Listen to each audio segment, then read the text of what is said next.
Good morning. I've been asked to give 3 points about senior leadership, and I mean senior leadership, and to define that, we're talking about organizations bigger than, say, 100 people and conducting more than one function. So they're not just a rifle company or a tank company or whatever. There's other activities going on. They can be bigger than 100, but 100 is about the point this begins to become relevant. And before I go and give you my 3 points, I want to explain what we might call the definitions.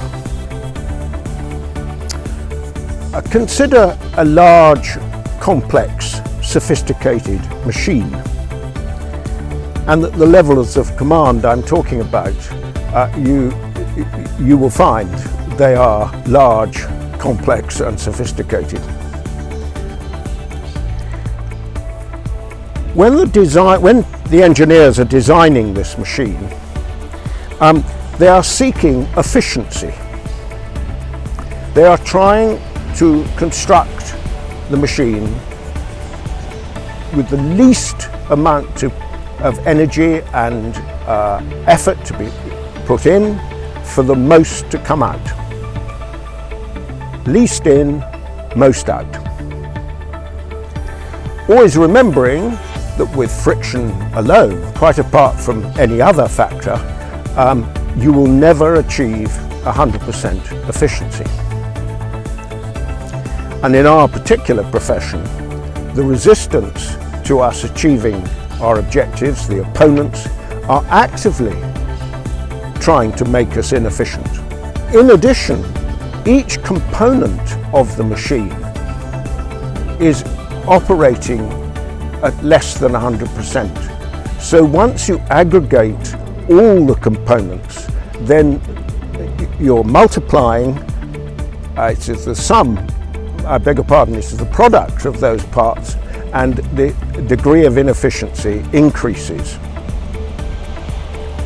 Now in command, you are responsible for using your command, or the machine, to be effective, not efficient. You are to achieve some effect, defeating the opponent or whatever your mission is. Effectiveness is not the same as efficiency. To start with, effectiveness is measured externally in relation to the resistance or opponent to you achieving your objective. Efficiency is measured internally, and as I've said, is a measure of the effort in against the result coming out. An example of this being done badly can be seen in our airports in the last 2 months. Where we've seen holidays ruined, flights cancelled, and so on and so forth. What has happened is the airlines, the airports, the holiday industries have followed the rationale of efficiency and reduced their workforce accordingly. But they've set out to sell the tickets and the holidays and so forth on the basis of them being capable of producing those products. And they failed. They have been ineffective because they have become so efficient that their effectiveness has become deplorable. What they should have done is to sell tickets to match their effectiveness, and that is what they've failed to do. At the more junior levels of command, the good leaders manage this inefficiency within their commands usually by compensating for it themselves. They fill the inefficiency. They do that little bit extra to compensate for for that not very good corporal or whatever. That's how you get promoted, and brings you to a completely different situation, that of more senior command. And I will now go through my 3 points. The first of my 3 points is, to follow on from those definitions, you must now tolerate inefficiency. Now go back to my definitions, and the engineer understands the inefficiencies of his design, and he calls them tolerances. And if you are looking in the technical manuals of this machine he's built, the tolerances of every part will be explained. And if you operate outside those tolerances, then you're the person who's broken the machine. It's not a measure of the inadequacy of the machine. So now you, the senior commander, must start to tolerate the inefficiencies in your command.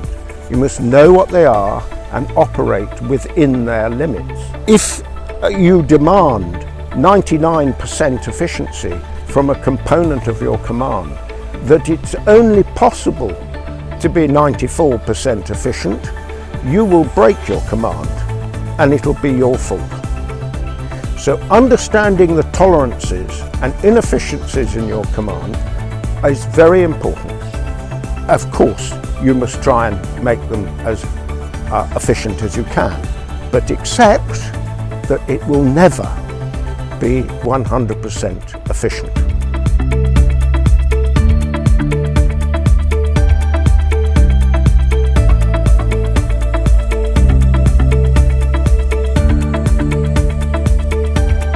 The second point is that you must command, lead through your subordinate leaders.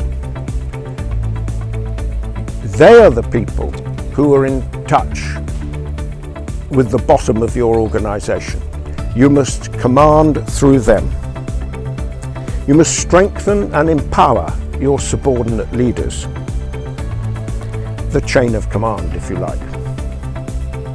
It is through them that your intentions and requirements are transmitted and understood by your command as a whole. A small example. As a general practice, I would always allow my subordinates to spread good news through my command. So-and-so has a medal. We've got some extra leave. There's been a pay rise.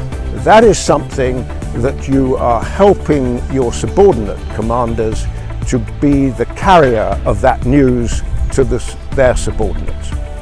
But if it was bad news, then I would do it and take that burden from them. It's not the only thing you can do, but it's just a small example. Working through your subordinates, those you command, must come to trust. That is the whole command, and you do this working through your subordinates. They must trust 3 things. They must trust they know the objective and that its achievement is worth their sacrifice. Secondly, they must trust they know how to get to the objective and they have the equipment and training and so forth suitable to do so. And finally, they must trust that you will not be careless with their lives, with themselves, and you will look after them on the way. Those are the 3 requirements that you as a commander have to satisfy, and you must do that through your subordinates. And the stronger you can make that chain of command, the more efficient your command will become in the execution of whatever you're trying to do. They will solve a lot of your problems for you if you have empowered them and can satisfy those three requirements.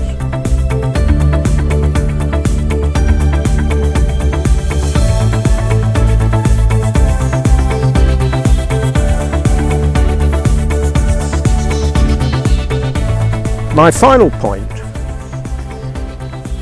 is that you must gather the information you need to answer your questions.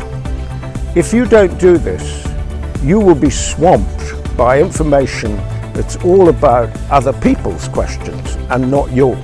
In the first instance, you must be clear that what you need to know about effectiveness as opposed to efficiency. And I'll give you an example. In the Gulf in 1991, my armoured vehicles in particular, but the whole fleet, this was true of the whole fleet of vehicles and aeroplanes, were not very reliable. If for no other reason, they had not been designed to operate in those particular desert conditions. And I was being told endless information about mean time between failures of this equipment, or track miles before you can lose this tank, etc., etc., etc. And it meant nothing to me. It was all measures of efficiency within the organisation.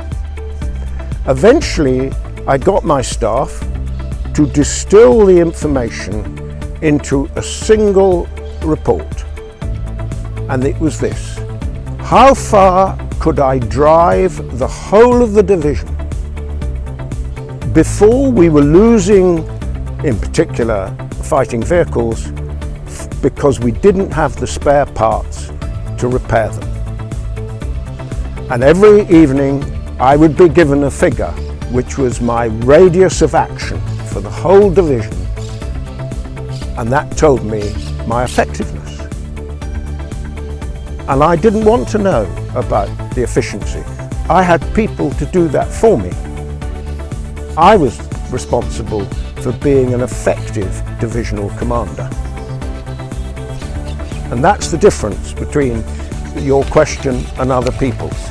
And it's not an easy thing to define. It takes quite a lot of thought to reduce your questions to those which I've referred to as effectiveness questions. So, there was a byproduct to this particular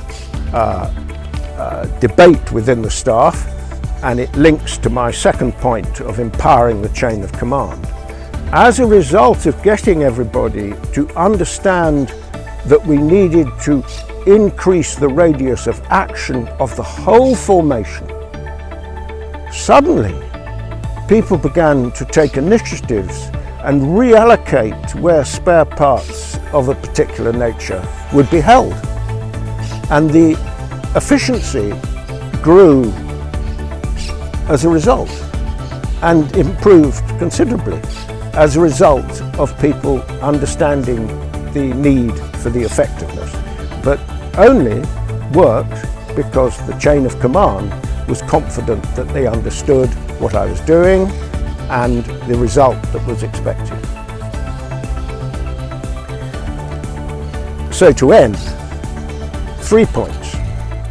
Tolerate inefficiency, tolerate in the engineering sense. Command, lead through your subordinates and empower them, and gather the information you need to be effective.